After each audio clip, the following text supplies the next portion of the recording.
সুপ্রিয় শিক্ষার্থীবৃন্দ, স্নিগ্ধ শীতের মনোরম এই সকালে তোমাদের সবাইকে আন্তরিক প্রীতি ও শুভেচ্ছা জানিয়ে আজকের অনলাইন ক্লাস শুরু করছি। আশা করি যে যেখান থেকে বসে এই ক্লাসটি উপভোগ করছো সেখানে সবাই ভালো আছো, সুস্থ আছো এবং নিরাপদে আছো। আমাদের বিগত ক্লাসের আলোচনা ছিল ব্যবস্থাপনার সম্পর্কে ধারণা, অর্থাৎ ব্যবস্থাপনা বলতে কি বোঝায়, ব্যবস্থাপনার সংজ্ঞা নিয়ে আমরা আলোচনা করেছি। তোমাদের নিশ্চয়ই এই ক্লাসটি যারা করেছো তাদের মনে থাকবার কথা।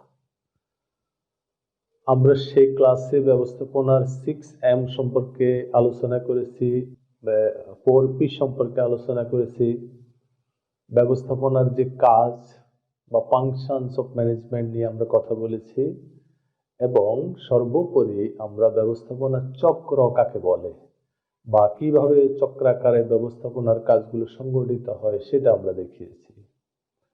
তো সেই ক্লাসের এই ধারাবাহিকতায় আমাদের আজকের আলোচ্য বিষয় হচ্ছে ব্যবস্থাপনার স্তর সমূহ, অর্থাৎ লেভেল অফ ম্যানেজমেন্ট। আজকের ক্লাসটি উপস্থাপনায় আছি আমি ASM কামাল উদ্দিন, সহকারী অধ্যাপক, ব্যবস্থাপনা বিভাগ, বামনী ডিগ্রি কলেজ, কোম্পানিগঞ্জ, নোয়াখালী। আমরা খুব অল্প সময়ের মধ্যে আলোচনা শেষ করতে চেষ্টা করব, কারণ ভিডিওগুলো বেশি লেংদি হলে এগুলো আপলোড হতে সমস্যা হয়, আবার অনেকের বড় ক্লাস করার ধৈর্য থাকে না। সেই হিসেবে আমি সবসময় চেষ্টা করি, এমনি তো আমাদের নর্মালি আমাদের রুটিন অনুযায়ী আমাদের যে একাডেমিক ক্লাসগুলো সেগুলো 40 থেকে 45 মিনিট হয়ে থাকে।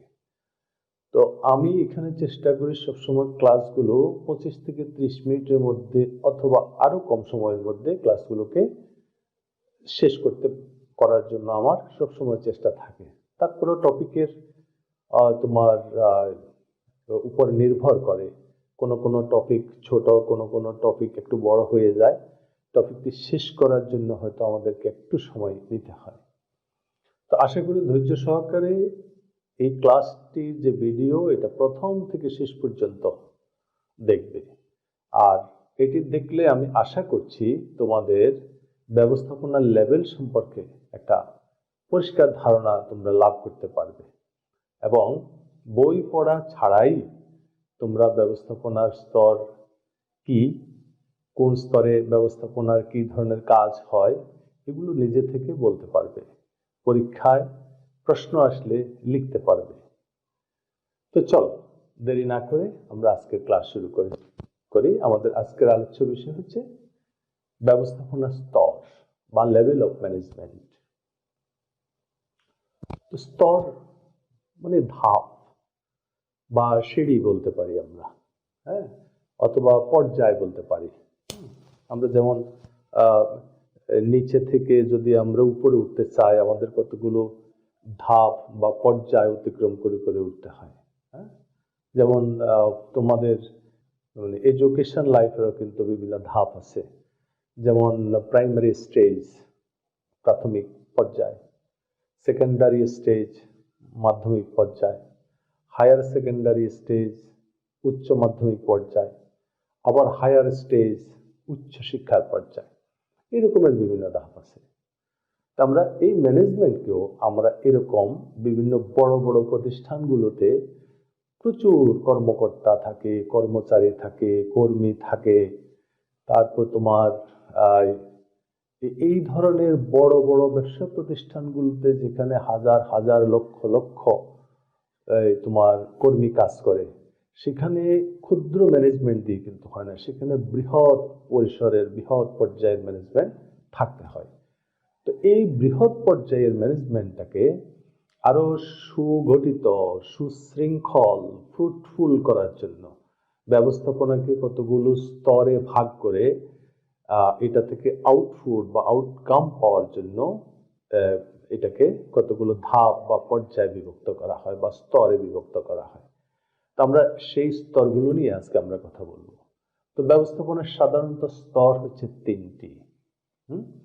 একটা হচ্ছে নিম্ন পর্যায়ের বা নিম্ন স্তরের ব্যবস্থাপনা, আমরা বোর্ডে দেখতে পাচ্ছি আমরা নিম্ন স্তরের ব্যবস্থাপনা বা লোয়ার লেভেল ম্যানেজমেন্ট এটাকে আমরা বলতে পারি ইংলিশে। তারপরে তার একটু একটু উপরের ধাপে বা পর্যায়ে আছে মধ্যম পর্যায়ের ব্যবস্থাপনা বা মিড লেভেল ম্যানেজমেন্ট, এটাকে ইংলিশে আমরা বলতে পারি। আর সর্ব উপরে বা সর্বোচ্চ স্তরে বা উঁচু স্তরে আছে উচ্চ পর্যায়ের ব্যবস্থাপনা বা হায়ার লেভেল ম্যানেজমেন্ট বা আপার লেভেল ম্যানেজমেন্টও বলতে পারি আমরা। আপার লেভেল, মিড লেভেল এবং লোয়ার লেভেল। লোয়ার লেভেলকে আবার ইংলিশে আমরা ফার্স্ট লাইন ম্যানেজমেন্টও বলতে পারি, ফার্স্ট লাইন ম্যানেজমেন্ট। তো এই পর্যায়ে মানে এই পর্যায়গুলো আমাদেরকে বা ধাপগুলো বা স্তরগুলো বোঝার জন্য আমাদের কি করতে হবে, আমরা একটা বৃহৎ প্রতিষ্ঠানের অর্গানোগ্রাম, যেখানে কর্মীদের অবস্থান বোঝা যায় যে অর্গানোগ্রাম দেখলে, সেই ধরনের একটা অর্গানোগ্রাম বা সংগঠন কাঠামো নিয়ে আমরা যদি আলোচনাটা করি তাহলে আমাদের মানে বুঝতে সুবিধা হবে। ব্যবস্থাপনার একটি কাজ কিন্তু সংগঠিতকরণ বা সংগঠন করা। সেই সংগঠনে গেলে আমরা সংগঠন সম্পর্কে আরো বিস্তারিত আলোচনা করব, সেখানে তোমরা আরো বিস্তারিত জ্ঞান লাভ করতে পারবে। আমি হয়তো ইতিপূর্বে প্রসঙ্গত আমি আলোচনা করতেও পারি মানে সাংগঠনিক কাঠামো নিয়ে। তো প্রথম পত্রের আলোচনায়ও এটা প্রাসঙ্গিকভাবে আসতে পারে। আমি ধরে নিচ্ছি যে তোমরা হয়তো কোনো কোনো সংগঠন কাঠামো সম্পর্কে তোমাদের একটা সাধারণ জ্ঞান বা ধারণা আছে। আমি সেটা ধরে নিয়ে আমি একটা সরল রৈখিক সংগঠন কাঠামো দেখাচ্ছি তোমাদের আলোচনার সুবিধার্থে। সরল রৈখিক সংগঠন কাঠামো, ইংরেজিতে এটাকে বলা হয় লাইন অর্গানাইজেশন। Line organisation. এই কাঠামোর দিকে তোমরা যদি দেখো তাহলে উপরের দিকে খেয়াল করো, একেবারে সর্বোচ্চ উপরে আছে বোর্ড অফ ডিরেক্টরস বা পরিচালনা পর্ষদ। এখানে কয়েকজন ব্যক্তির তোমার কয়েকজন ব্যক্তিকে নিয়ে একটা বডি থাকে, বডি বা বোর্ড থাকে। হ্যাঁ, তো এই কয়েকজন ব্যক্তি হচ্ছে প্রতিষ্ঠানের সর্বোচ্চ পর্যায়ের মানে এই কর্মকর্তা বলতে পারি বা কর্মী, যাই বলি না কেন। তোমরা এটা তো পড়ছো যে যৌথ মূলধনী কোম্পানি, তোমাদেরকে হয়তো তোমার 19-এও পড়তে পারো, ধারণা আছে। বৃহৎ পরিসরের কোম্পানি যেগুলো, একটা যৌথ মূলধনী কোম্পানির অনেক শেয়ার হোল্ডার থাকে। তো এই শেয়ার হোল্ডাররা সবাই তো আর ব্যবসা পরিচালনায় অংশগ্রহণ করে না। এদের সকলের মধ্য থেকে অল্প কয়েকজনকে সবাই মিলে যাকে তারা যোগ্য বা দক্ষ বা অভিজ্ঞ মনে করেন, তাদেরকে এই পুরো প্রতিষ্ঠানটি বা ব্যবসা সংগঠনটি পরিচালনা করার দায়িত্ব দেওয়া হয়। এই কজন ব্যক্তিকে, এরা হচ্ছে মালিক পক্ষের প্রতিনিধি। মূলত মালিক, সমস্ত মালিকদের বা শেয়ার হোল্ডারদের পক্ষে তারা কি করেন, তারা এই ব্যবসাটি পরিচালনা করেন। এই জন্য সর্বোচ্চ পর্যায়ে বা বডিতে থাকে বোর্ড অফ ডিরেক্টরস বা পরিচালনা পর্ষদ। সেকেন্ড দেখো, মানে তার একটু নিচে পর্যায়ে দেখো আছে ব্যবস্থাপনা পরিচালক। ইংলিশে বলা হয় ম্যানেজিং ডিরেক্টর, ব্যবস্থাপনা পরিচালক। তাহলে দ্বিতীয় পর্যায়ে হচ্ছে ব্যবস্থাপনা পরিচালক বা ম্যানেজিং ডিরেক্টর। তিনিও নির্বাচিত হন পরিচালনা পর্ষদের পক্ষ থেকে। হ্যাঁ, তিনি হচ্ছেন প্রতিষ্ঠানের সর্বোচ্চ পর্যায়ের একেবারে কর্মকর্তা, যিনি প্রতিষ্ঠানের নিম্ন স্তরের সকল ব্যবস্থাপকদেরকে দিয়ে প্রতিষ্ঠানের কাজগুলো করিয়ে নেন বা বাস্তবায়ন করান। তৃতীয় ধাপে আছে দেখো জেনারেল ম্যানেজার বা মহাব্যবস্থাপক। জেনারেল শব্দটির অর্থ সাধারণ। সাধারণ জেনারেল ম্যানেজার মানে সাধারণ ব্যবস্থাপক, তবে সেক্ষেত্রে আমাদের প্রাতিষ্ঠানিক ভাষায় এটাকে মহাব্যবস্থাপক বলা হয়ে থাকে, জেনারেল ম্যানেজার। তিনি হচ্ছেন ব্যবস্থাপনা পর্যায়ের পরের ধাপের সর্বোচ্চ বড় কর্মকর্তা।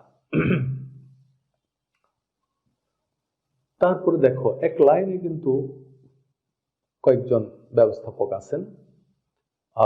প্রথমে আছেন ক্রয় ব্যবস্থাপক বা পারচেজ ম্যানেজার, তারপরে আছেন হিসাব ব্যবস্থাপক বা অ্যাকাউন্টস ম্যানেজার, তারপরে আছেন উৎপাদক ব্যবস্থাপক বা প্রোডাকশন ম্যানেজার, তারপরে আছেন বিক্রয় ব্যবস্থাপক বা সেলস ম্যানেজার, তারপরে আছেন বিজ্ঞাপন ব্যবস্থাপক বা অ্যাডভার্টাইজমেন্ট ম্যানেজার, তারপরে আছেন তোমার বিপণন ব্যবস্থাপক বা মার্কেটিং ম্যানেজার, তারপরে আছেন মানব সম্পদ ব্যবস্থাপক বা হিউম্যান রিসোর্স ম্যানেজার। হ্যাঁ, HRM, তোমরা এই শব্দটা শুনে থাকবে। HRM হচ্ছে হিউম্যান রিসোর্স ম্যানেজার বা ম্যানেজমেন্ট। হ্যাঁ, মানব সম্পদ ব্যবস্থাপক। মানব সম্পদের ব্যবস্থাপনা যিনি করেন তিনি হচ্ছে মানব সম্পদ ব্যবস্থাপনা। তাদেরকে দেখো, তারা সবাই কিন্তু এক লাইনে, হ্যাঁ, তারা সবাই এক লাইনে বা একটা স্টেজে কিন্তু আছে। এরপরে দেখো প্রোডাকশন ম্যানেজার বা উৎপাদন ব্যবস্থাপকের অধীনে আছেন কয়েকজন সুপারভাইজার আছেন। সুপারভাইজার 1, সুপারভাইজার 2, সুপারভাইজার 3, সুপারভাইজার 4, এরকম। আবার এই সুপারভাইজারদের অধীন দেখো আবার কিছু কর্মী আছেন যাদের নাম ফোরম্যান 1, ফোরম্যান 2, ফোরম্যান 3। একজনের অধীনে আবার ধরো 3 জন, 4 জন, 5 জন বা আরো বেশি জন হতে পারে ফোরম্যান আছেন সুপারভাইজারদের অধীনে। এরপরে এই ফোরম্যানদের অধীন আছেন সাধারণ ওয়ার্কার বা কর্মী বা শ্রমিক যাদেরকে আমরা বলে থাকি, তারা কাজ করে থাকে। এবং একদম উচ্চ পর্যায় থেকে নিম্ন পর্যায় পর্যন্ত বিভিন্ন ধাপে বিভিন্ন ধরনের কর্মকর্তা বা কর্মী প্রতিষ্ঠানে কাজ করে থাকে। তাদের লক্ষ্য কিন্তু একটাই, গোল কিন্তু এক জায়গায়, যে প্রতিষ্ঠানের কি করা, প্রতিষ্ঠানের কাঙ্ক্ষিত লক্ষ্য অর্জন করার জন্য সবাই টিম হয়ে কাজ করা। এখানে কেউ নেতৃত্ব দেন, একজন একজনের কি নিয়ন্ত্রণ নেতৃত্ব দেন, হ্যাঁ, বা একটা পর্যায়ে আরেকটা পর্যায়কে নেতৃত্ব দেন। এইভাবে নেতৃত্ব দানের মাধ্যমে কিন্তু একদম উপর থেকে নিচ পর্যন্ত সবাই কিন্তু একটা টিমের মধ্যে, একটা চেইনের মধ্যে ঢুকে কিন্তু কাজ করে থাকে এবং এই কাজের মুখ্য উদ্দেশ্য হচ্ছে প্রাতিষ্ঠানিক লক্ষ্য, যে কাঙ্ক্ষিত লক্ষ্য আছে সেটা অর্জন করা।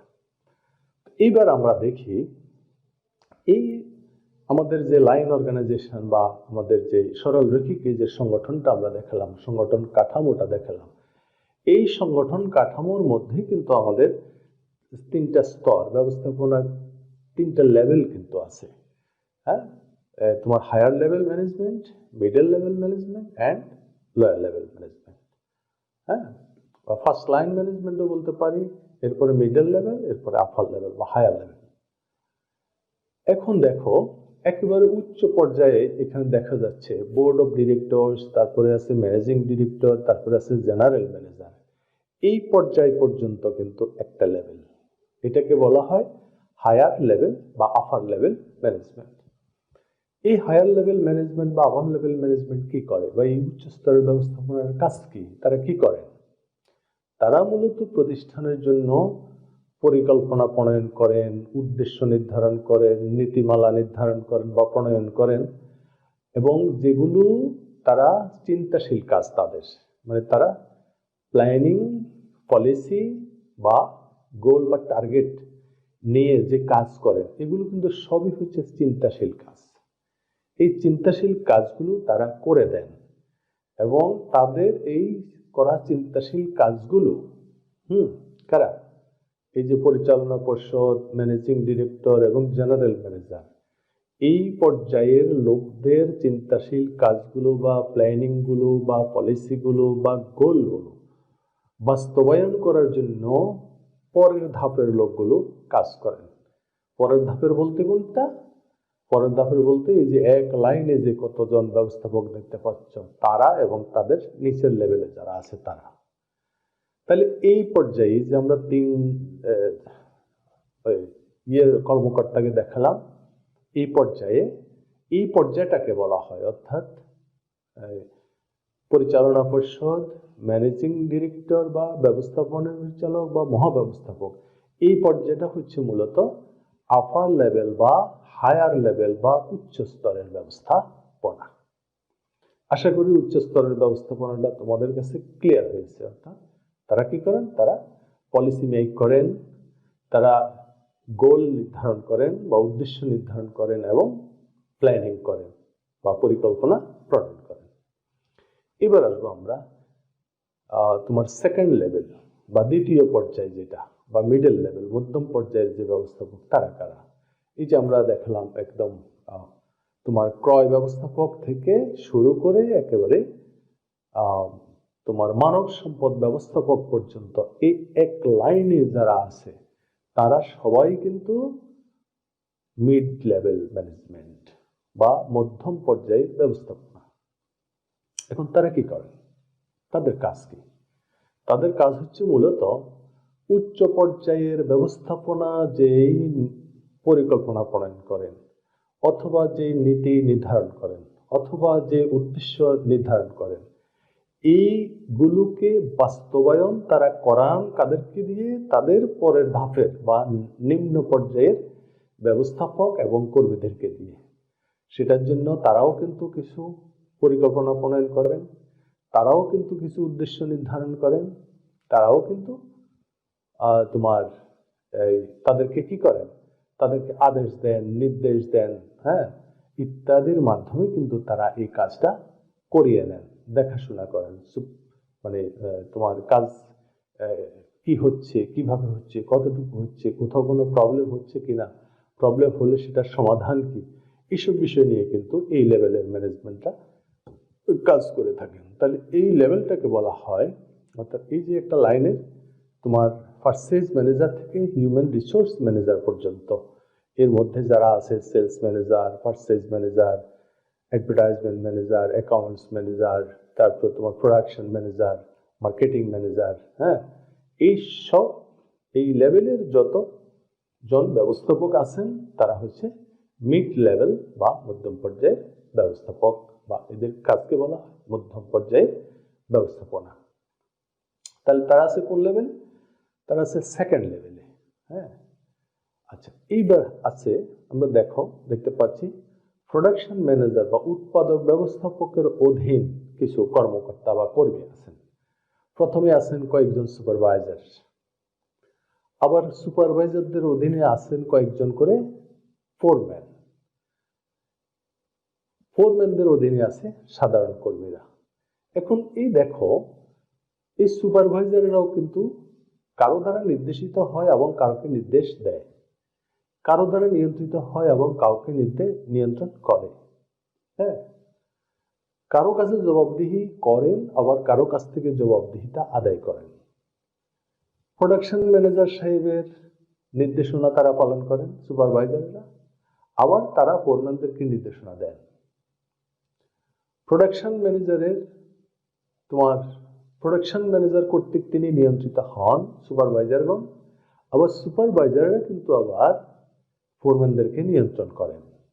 হ্যাঁ, সুপারভাইজারগণ প্রোডাকশন ম্যানেজারের কাছে জবাবদিহি করেন, আবার ফোরম্যানদের কাছ থেকে জবাবদিহিতা আদায় করেন। হ্যাঁ, আবার ফোরম্যানরা কি করে? ফোরম্যানরাও কিন্তু সুপারভাইজারদের নির্দেশনা পালন করেন, আবার কর্মীদেরকে নির্দেশনা দেন। ফোরম্যানরা সুপারভাইজারের দ্বারা নিয়ন্ত্রিত হন, আবার কর্মীদেরকে নিয়ন্ত্রণ করেন, তাদের অধীন কর্মীদেরকে বা ওয়ার্কারদেরকে। তাহলে এই যে তারা কারো দ্বারা নিয়ন্ত্রিত হন, আবার কাউকে নিয়ন্ত্রণ করেন।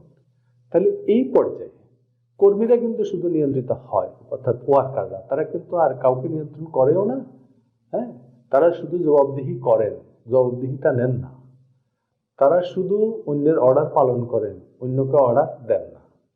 তারা অন্যের নির্দেশনা মতো কাজ করেন, অন্যকে নির্দেশ দিতে পারেন না কর্মীরা। তাহলে এই যে ফোরম্যান এবং সুপারভাইজার এবং ফোরম্যান, এটা কিন্তু একটা লেভেল ম্যানেজমেন্টের, কারণ তারাও কিন্তু কিছু প্ল্যানিং করে, তারাও কিন্তু কিছু তোমার নির্দেশনা দেয়, আদেশ দেয়। তাহলে এই পর্যায়ে তারাও কিন্তু একটা লেভেলের ম্যানেজমেন্ট বা ম্যানেজার। তাহলে এই সুপারভাইজার এবং ফোরম্যান এই স্তরটাকে বলা হয় লোয়ার লেভেল ম্যানেজমেন্ট অথবা ফার্স্ট লাইন ম্যানেজমেন্ট বা নিম্ন স্তরের ব্যবস্থাপনা। এই তিনটা ব্যবস্থাপনার স্তর। এই ব্যবস্থাপনার স্তর, প্রতিষ্ঠান যত বড় হবে ব্যবস্থাপনার স্তরগুলো তত বেশি হবে বা বড় হবে। আর সাধারণ বা ছোটখাটো প্রতিষ্ঠানের ব্যবস্থাপনার হয়তো এত স্তর প্রয়োজন হয় না। আমরা আলোচনার শুরুতেই বলছিলাম যে আমরা একটা বৃহৎ আয়তন প্রতিষ্ঠানের, যেখানে হাজার হাজার কর্মীরা কাজ করে, সেখানে প্রচুর ব্যবস্থাপকের প্রয়োজন হয়। সেই ধরনের একটি প্রতিষ্ঠানের সংগঠন কাঠামো দিয়েই আমরা আলোচনাটা শুরু করব, যাতে করে তোমরা বিভিন্ন স্তরের ব্যবস্থাপকগণকে তোমরা বুঝতে পারো, চিনতে পারো কারা কোন পর্যায়ে ব্যবস্থাপনার কাজ করে। তা আমি আশা করছি আমাদের এই যে লেভেল অফ ম্যানেজমেন্ট নিয়ে আমরা যে আলোচনাটা করলাম এতক্ষণ, তোমাদের বুঝতে অসুবিধা হওয়ার কথা নয়। আমি আশা করি তোমরা ভালোভাবেই বুঝতে পেরেছ। আর এর বাইরেও যদি বুঝতে অসুবিধা হয় কিছু, বা কোনো জায়গায় কোনো কিছু অস্পষ্ট থাকে, বই তো আছে, বই থেকে একটু রিডিং পড়লে কিন্তু আমার লেকচার এবং বইয়ের কথা মিলিয়ে কিন্তু তোমার মধ্যে নতুন আরেক ধরনের বোঝাপড়া তৈরি হবে। কিন্তু তুমি নতুন ভাবে কিন্তু বুঝতে শুরু করবে। আবার তুমি শুধু বইয়ের পোকা হওয়ারও দরকার নাই, তুমি আবার লেকচারকেও একেবারে গিলার দরকার নেই। লেকচার শোনা, এটাকে রিয়ালাইজ করা, বই পড়া, দুয়ে মিলে তোমার মধ্যে একটি নতুন ধারণার তোমার উদ্ভব হবে, নতুন জ্ঞানের উদ্ভব হবে। তুমি নতুন ভাবে কিন্তু এটাকে আবার আরো পারফেক্টলি তুমি উপস্থাপন করতে পারবে। সো লেকচার এবং বইয়ের পড়ার সমন্বয় করতে হবে। আর বই একটার মধ্যে তোমরা কখনোই গেঁথে থাকবে না। যারা ভালো করতে চাও, আমি সবসময় যে কথাগুলো বলি, যারা ভালো করতে চাও, আর যারা শুধুমাত্র একটা সার্টিফিকেটের জন্য পড়তে চাও, হ্যাঁ, শুধুমাত্র কিসের জন্য জানি বিএ পাস বলে, হ্যাঁ, এরকমের উদ্দেশ্য যাতে যদি থাকে কারো, হ্যাঁ, সংসার জীবন করার জন্য একটা সার্টিফিকেট দরকার, সেরকম ক্ষেত্রে হলে তো আর এত গভীরে লেখাপড়া করার প্রয়োজন নেই। যারা ভালো করতে চাও, যারা কিছু একটা হতে চাও, যারা সিইও হতে চাও, যারা ম্যানেজিং ডিরেক্টর হতে চাও, যারা পরিচালনা পর্ষদের একজন ডিরেক্টর হতে চাও, যারা মহাব্যবস্থাপক হতে চাও, হ্যাঁ, যারা এই যে বিভিন্ন স্তরের যে ম্যানেজার আছে সেটা হতে চাও, যারা বিজনেসম্যান হতে চাও, যাদের ভিশন থাকবে, ভিশনের জন্য মিশন থাকবে, যারা খুব অ্যাম্বিশাস, হ্যাঁ, যাদের একটা জীবনের একটা লক্ষ্য আছে বা টার্গেট আছে, যে তুমি কোন পর্যায়ে পৌঁছবে, কোন বয়সে তুমি কতটুকু পর্যায়ে পৌঁছতে চাও, কোন বয়সে তুমি কোন কি পেতে চাও, হ্যাঁ, এই যে এরকম টার্গেট করে চিন্তা করে তুমি যদি যারা পড়াশোনা করতে চাও বা সার্টিফিকেট অর্জন করতে চাও, ওই সার্টিফিকেটটা শুধুমাত্র সংসার জীবনের জন্য নয়, ওই সার্টিফিকেটটা তুমি তোমার নিজেকে বড় করার জন্য, দেশকে, পৃথিবী থেকে কিছু দেওয়ার জন্য, এরকম গোল যাদের আছে, টার্গেট যাদের আছে, ভিশন যাদের আছে, তাদের জন্য। তোমরা শুধু লেকচারের কি গেলবে না, বইয়ের পোকা হবে না। এর বাইরেও শিক্ষার অনেক সুযোগ আছে, অনেকই আছে। নিজে চিন্তা করবে, চিন্তা করে নিজে আরো নতুন ধরনের কিছু তুমি জানতে পারবা, এবং তোমার থেকে আবার আমরা নতুন ভাবে এসব বিষয় জানতে পারবো। তো ঠিক আছে, আমি এই ক্লাসটি আর দীর্ঘায়িত করতে চাই না।